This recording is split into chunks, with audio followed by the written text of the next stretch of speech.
Welcome back to An Athlete's Journey. I'm your host, Travis Reed, and today we are doing something a little different. We in the studio today, 661 Creative Studios.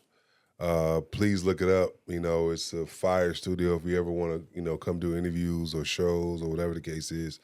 Come on down here. I'll put the address and the link and the boss lady's information all in the link in the bio and all that stuff. So like I said, first want to appreciate you coming on. Before we go back to that, like, share, subscribe on YouTube, Travis Reed, A Athlete's Journey, like I said, all that information to be, but like, I want to get into it right now. Somebody who you don't want to take his parking spot because he will whoop your ass. I'm actually a nice guy. Yeah, but he's a nice guy, but don't test him, you know what I'm saying? I'm telling you.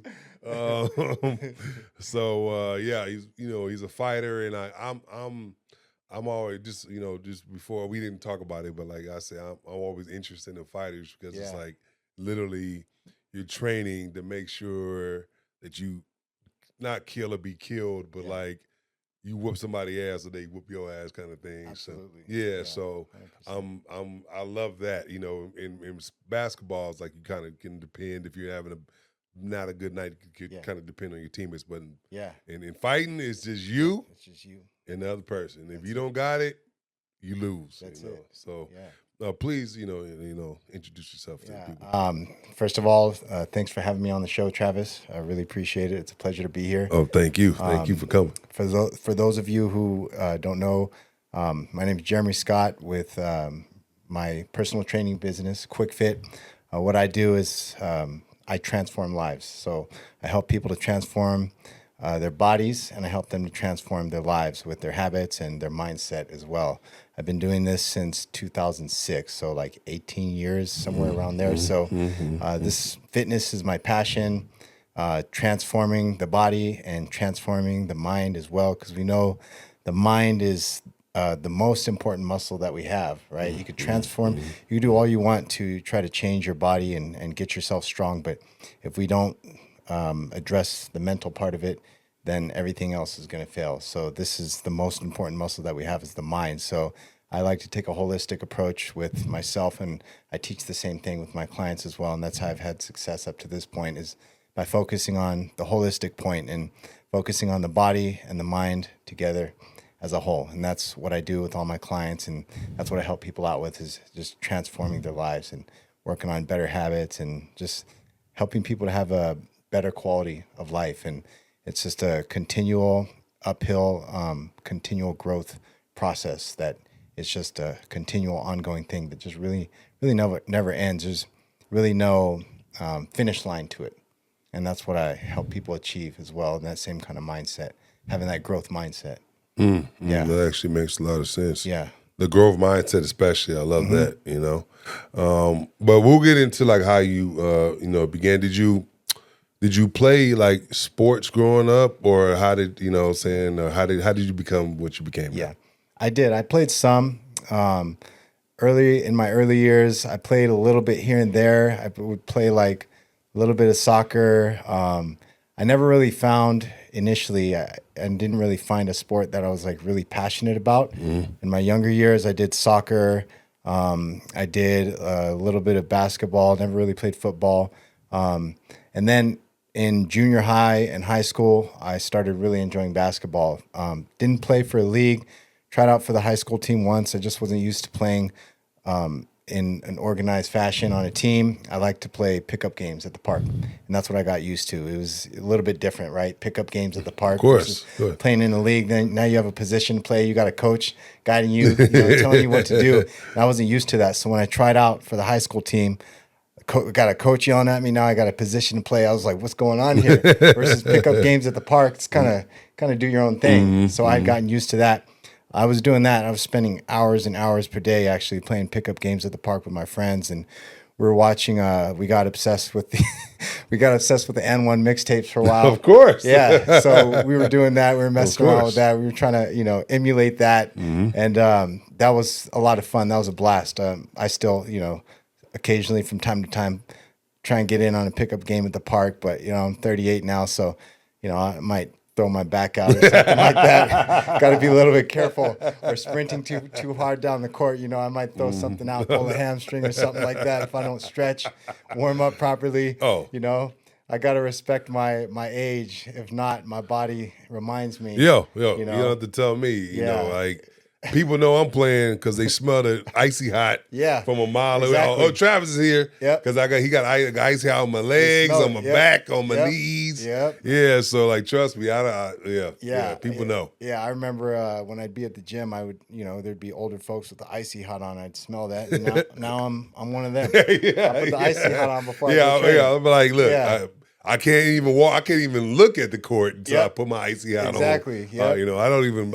No. More warming up, more stretching. Yeah, all that, and then ice. I get home and have to sit in ice for 30 minutes each leg. Yeah.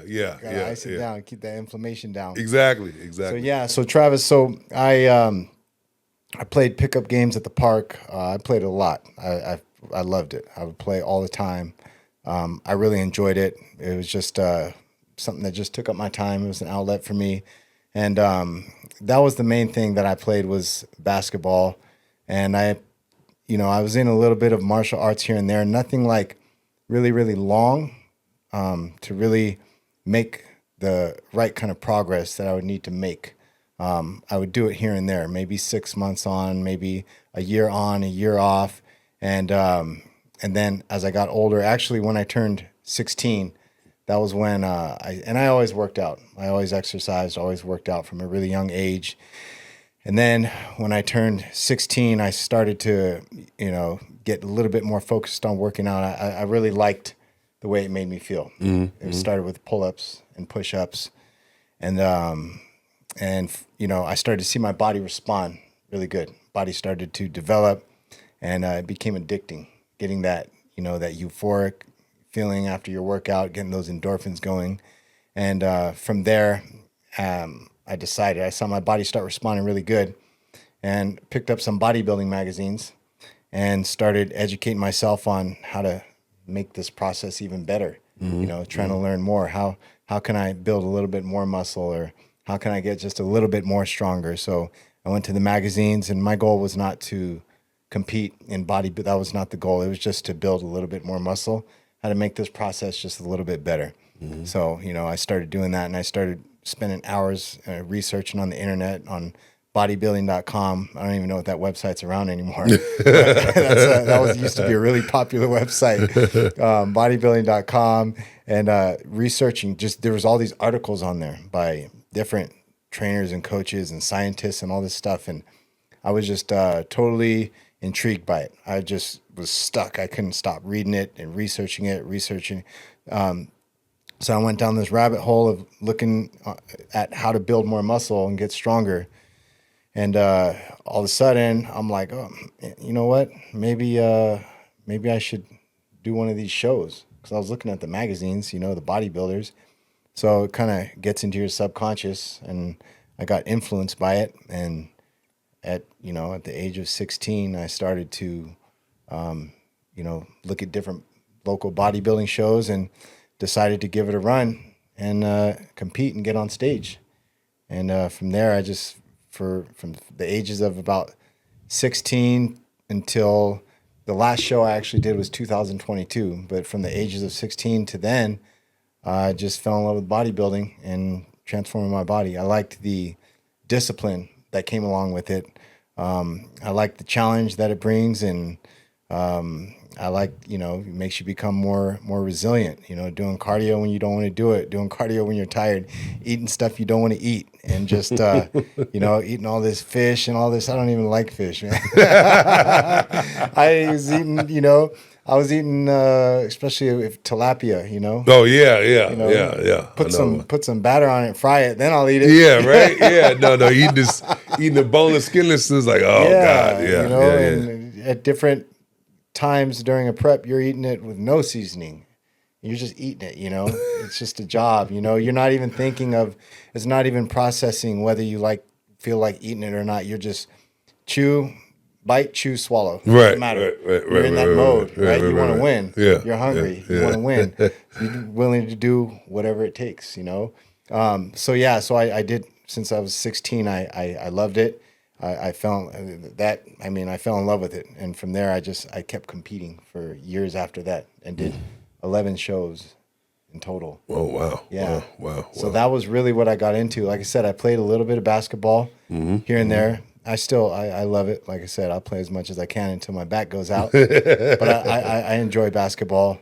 I love it. It's real competitive, and then that was what I played the most, I think, coming up. And just like I said, just pick up games at the park. At the sports complex at the park. Of course, a lot. Yeah, of course. Yeah, trying to copy the and one guys.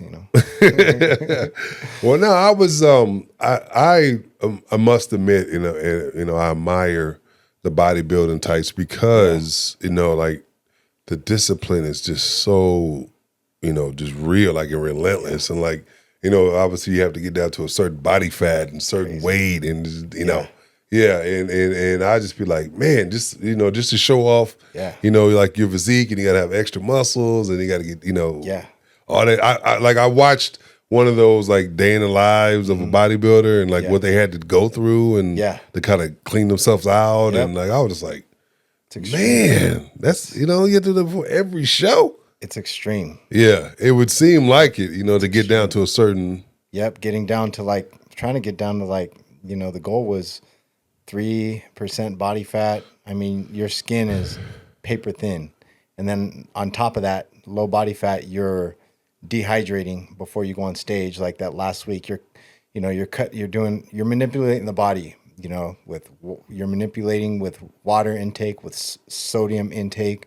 You're eating different foods that have, diuretic effects that's going to help your body get rid of it. So you're completely dehydrated. You're trying to get your skin, you're trying to get that shrink wrap look. You're trying to get your skin paper thin. You're trying to look as freaky as possible. You're trying to get yourself looking, like you're from another planet or something, and it really does, especially looking back. And it's funny in the moment, you're looking in the mirror, your head's playing with you. You're like, oh man, I'm not there. Looking back, I'm like, this is crazy.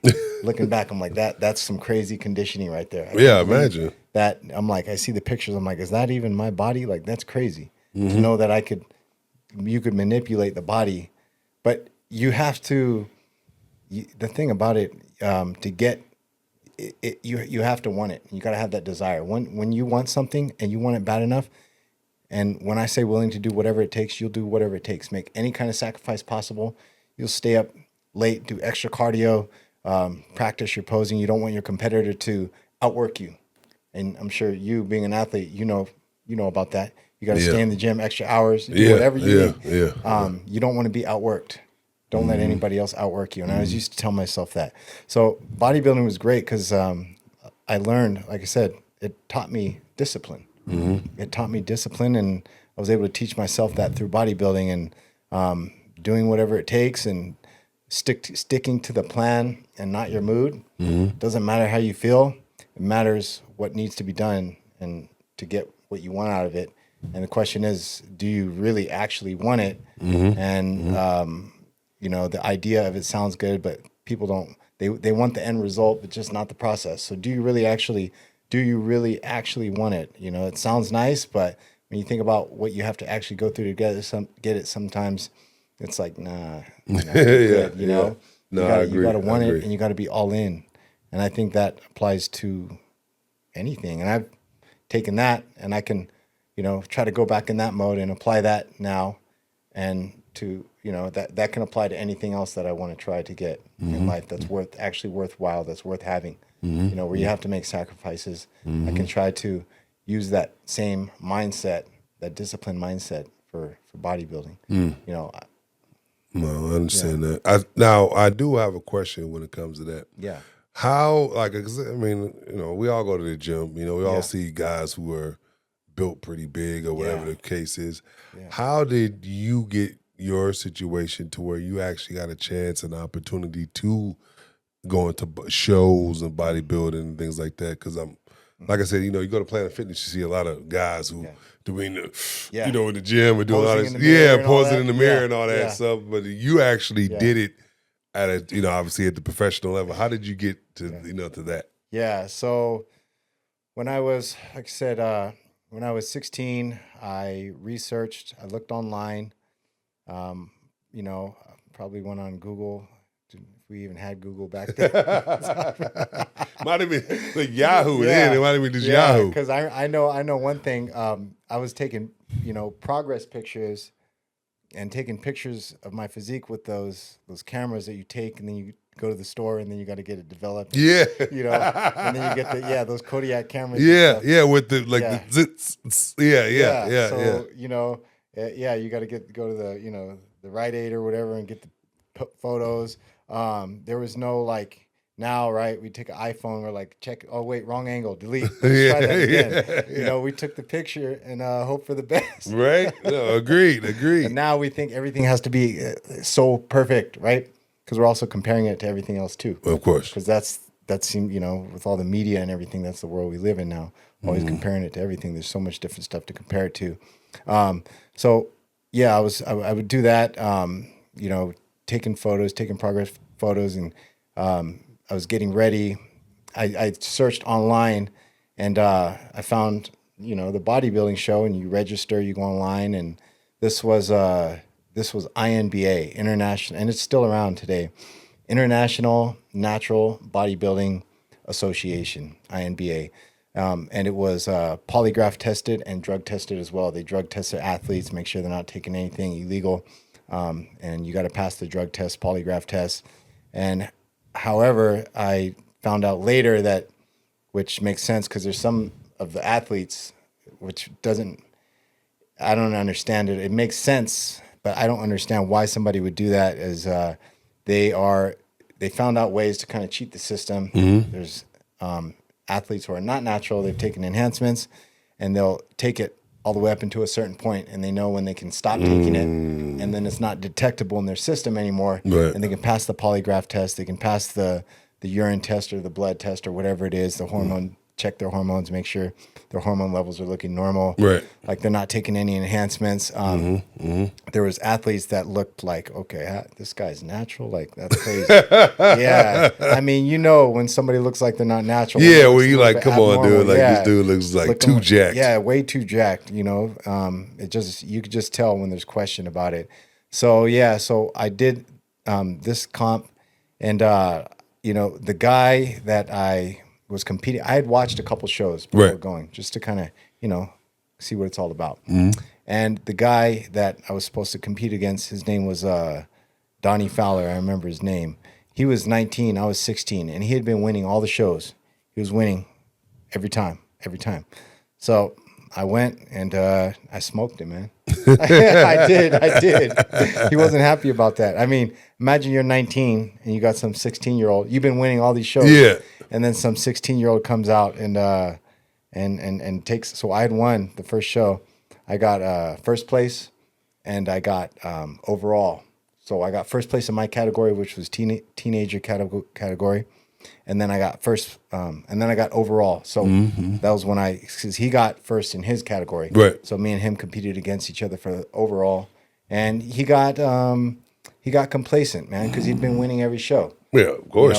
He thought he could relax and not show up conditioned because he'd been winning every show, and then here I come out of nowhere, But I was lurking in the shadows. I was watching him. I was going to a few shows before that. I was watching him. Yeah. I peeped him out, and came and I won the overall. So then after that, I said, okay, I enjoyed it. I liked it. I didn't know how I was going to feel on stage, being in front of an audience and stuff like that. I was, but I remember when they called my name to go out on stage, I just felt like it's showtime. Let's go. That's when I knew that bodybuilding was for me. I felt, because I knew how hard I worked, and I knew how much sacrifices I made.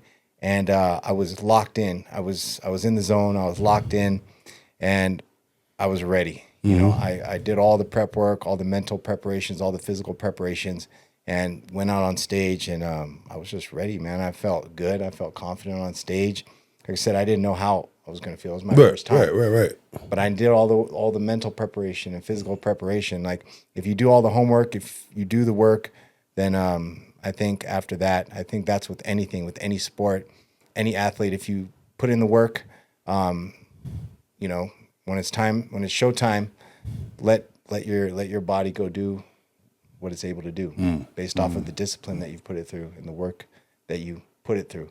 So, and then after that, I competed, did some other shows, competed with some other organizations, and I was getting, after that, I was always getting third and second place, second place. I wasn't, because it started getting harder. Yeah. I started getting bigger. The guys were getting bigger. It's getting more challenging. And their conditioning was getting better. It was getting more and more challenging. So I was getting second and third place, always second and third place. Right. And then the fact that you do a second and third is still good. That was still pretty good. Yeah, exactly. Yeah. And then there was one show that I did, and I didn't even place after that. So that was when you're used to like getting second and third, and all of a sudden you don't place, especially when you're expecting to you're like, okay, I'm gonna get second, third, or first. Right. You know, I kept getting second or third. I was like, all right, if it's not gonna be second or third, one of these times I'm gonna get first. Right. I wanted to get first place, you know, and I was starting to get frustrated. Second, third. I was like, I want to take home first place trophy. Of course. So I didn't place, and I wasn't used to it, and I wasn't ready for it, and I didn't take it well. It messed with my head a little bit, you know, after I was so used to always second and third, and I did not respond to that in the best way possible. I took time off. I took about 6 years off, 5 or 6 years after that, after not placing. So I took the time off, and then I was pretty much done bodybuilding after that. I was done. I had some injuries. I tore my pec. I ruptured my pec tendon. Yeah, that's like a year. That's like a year-long injury. Yeah. I was in the gym. I was trying to, you know, bulk up, put on more muscle in the off season, and I was trying to bench press 400 pounds. Yep, ego, 100%. Because I guarantee, if I was in the gym by myself that day, I wouldn't have gone that heavy. Because my plan was to work out by myself, and I was working out with some people, and they kind of lift heavy as well. So I'm like, let me show these guys. Okay, yeah. And so I wouldn't have gone that heavy if there wasn't, you know, these other people I was working out with. I'm like, let me show them what heavy is, you know, because I was getting strong. Yeah. Earlier that same week, I was having a good week. I squatted 455 pounds, and so it was chest day. I was like, I'm having a good week. Let me try and go heavy, you know. And I was bringing the bar down, and the tendon just detached from the bone. It snapped like you hear it, like a rubber band, and it rolled up over here in the corner of the chest. Oh my gosh. Yeah. So I got that repaired. Went through the rehab, physical therapy. There's screws in there now. Titanium. They took the tendon, they reconnected it back, and the tendon has now regrown back onto the bone. Okay. There's titanium anchors in there. The tendon's now connected. Now on chest. I mean, if any of you are watching who've seen me work out, notice on chest, I don't go heavy at all, because if it rips again, it's frayed like a rope. I'm just grateful to be able to go into the gym and train my chest. Just the fact that it is, it's got a divot in it, but it's repaired, it's connected, and it's functional. Okay. And I could do chest. I don't go heavy at all. I don't push it on chest. No way. Anything else, I'll push it. I'll work hard in the workouts, but chest, no way. I'm just happy to be able to go in there and move some weights around. No, definitely. Do you do push-ups? Like, can you do push-ups? Yeah, I do push-ups. I could do push-ups. Even if I do too many of those, I don't know how much of it's mental. Yeah. How much of it's actually work. I'll be honest with you. Working out my chest makes me nervous. Yeah, no, imagine if you makes tore me your nervous. pec muscle. It was pretty traumatizing. Like when I train chest, I have, as I lower the bar, I still have, it plays back in my head. The feeling and the sound of that tendon ripping. And I can't seem to get that out of my head. So I know it definitely affects me. Okay. So so I took that that messed with me too. Took the time off. I took a bunch of time off, and then I took all this time off, and when I in 2019 when COVID, right? We got, and I had gotten sick with COVID. Oh, I got real yeah. sick. Yeah. I don't think I was like, nobody was safe from that. Yeah, nobody was safe. Those are some interesting times. So, shortly after, we were going through those times, I went for a long time. I was in the clear for a while, but eventually it got me. I got COVID eventually. Got really sick, and that was bad, man. Got really sick, and I was laid out for a while. Bones were hurting, shivers, everything. And when I started to get strong and healthy again, I realized that I kind of was maybe taking my health for granted a little bit. I got kind of complacent. I was drinking on the weekends too much, Yeah, I feel you on that one. especially when COVID first hit. Yeah. I was stressed out and nervous. All the gyms closed down. Yeah. I didn't know what to do with myself. Yeah. I remember that. I started drinking a lot. Didn't know what to do. I was panicking a little bit. So after getting COVID, obviously during that time being sick from COVID, I was laid out. Obviously, I'm not drinking during that time. I didn't drink. Went like 2 weeks. The drinking thing stopped because I was like Friday, Saturday, sometimes maybe even on a Sunday. I was drinking heavy on the weekends. I was healthy Monday through Friday, and Friday the weekends comes. Friday, Saturday, I would drink a lot, and it would make me feel crappy. And you get used to feeling crappy, and that becomes the normal. Yeah. That's the scary part. Yeah. And you don't know any different because you've been doing it for so long, and your crappy is normal. You don't even know that you're supposed to be feeling better. Agreed. Being 100%. tired and dragging, and your sleep goes to crap from, your quality of sleep goes down from the alcohol. You think this is all just how you're supposed to feel. Yeah. And it's not until you really start to make, better habits and better choices and take care of yourself. Then you start to feel better. So after getting COVID, I decided, I was like, you know what? I'm going to really take, I realized that I've been taking my health for granted, not being as serious as I should be, not having as much discipline as I should, relying, on too much on like, I can get away with eating this or having some drinks. My genetics are, able to, burn this off and Right. still look decent. But I decided after that, I was like, you know what? I need something to push me. I need a target. We got to have a target in life. If we don't have a target, something to aim for, It's true. something to shoot for, then what are we doing? True. Right? It's very important to give ourselves a target. Got to have some kind of target that we're going towards. So I decided, that was my go-to was bodybuilding. So I decided to do a bodybuilding show after that. Because that, honestly, the thought of still competing was in my mind from time to time. But I was like, I don't want to give up my drinking on the weekends. That's like my stress release. That's my me time. Sit back after a long week and have a drink. Yeah. That's my relaxed time. I don't want to give that up. So that was the only thing stopping me from doing a show. So after COVID, I said, well, I've already gone. This is the longest I've gone without drinking in years. It's like 2 weeks, no drinks at all. Because it was an every weekend habit. So I was like, I've already gone 2 weeks. I was like, now if I go 2 more weeks, now that'll be a month. Let me try 30 days without drinking. Right. So that was the first step. Everything's got to be starting with baby steps, right? You can't start too big. You can't just wake up one day maybe and say, I'm just going to stop. Yeah. Right? Unless it's a really big problem, then you need to just stop. Need to stop. Yeah, but little by little, maybe cut back first. That's with eating habits. That's with everything, right? So I decided to go 30 days. I said, I'm going to go a month without drinking. I started feeling really good, man. Man, I started feeling great. Like more clarity, mental clarity. Yep. Felt more motivated. I had more energy.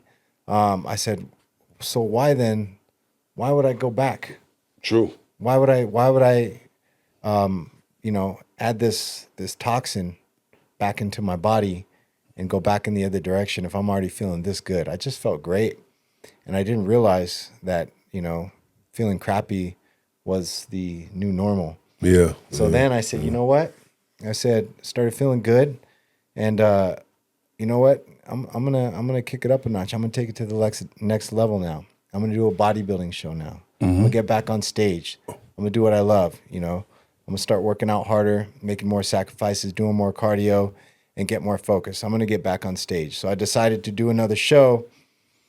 Went on my 12 week diet that I normally do. It's like a 12-week diet, 3 months. That's the average. If honestly, to be honest with myself, I talked about I never was getting first place. If I would have dieted for 16 weeks, Right. I probably could have gotten first place. But that diet's brutal. I imagine. I think I imagine. I think I could only, man. I mean, I don't want to say I can't because you could do whatever you put your mind to, but I don't Right. want to. I don't want to.